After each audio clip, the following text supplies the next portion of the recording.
Some prophets get a whisper. Ezekiel, though, he got a full blown IMAX vision straight from heaven. And that was just his first day on the job. Welcome to episode 3 of Bible Underdogs, Ezekiel, the street prophet with the wildest visions.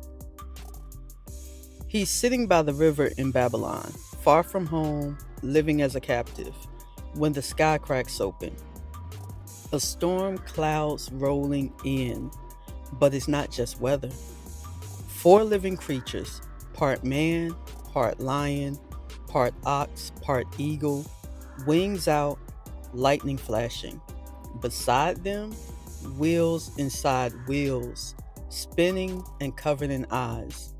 Above them, a throne, and the brilliance of God Almighty Himself. Ezekiel hits the ground, and God tells him, "I'm sending you to a stubborn people.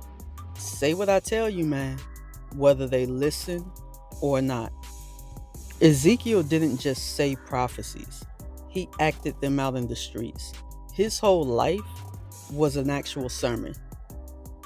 Then God tells him the love of his life will be taken, and he's not to mourn publicly. See, even this was prophetic. It was a sign of the heartbreak coming to Israel. Then God takes him to a valley full of dry bones. "Speak to them," God says. Ezekiel does, and bones start rattling, coming together, flesh forming, breath filling them, all of that stuff.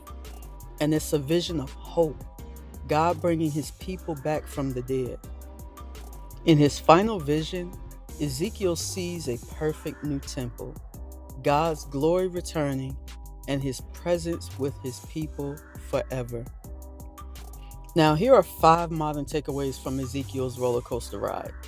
Number 1, God can call you in ways that shake you to your core. 2, your job isn't to be liked, it's to be faithful. 3, sometimes the sermon is your life. 4, God can bring life back to anything, no matter how dead it looks. And number 5, judgment isn't the end.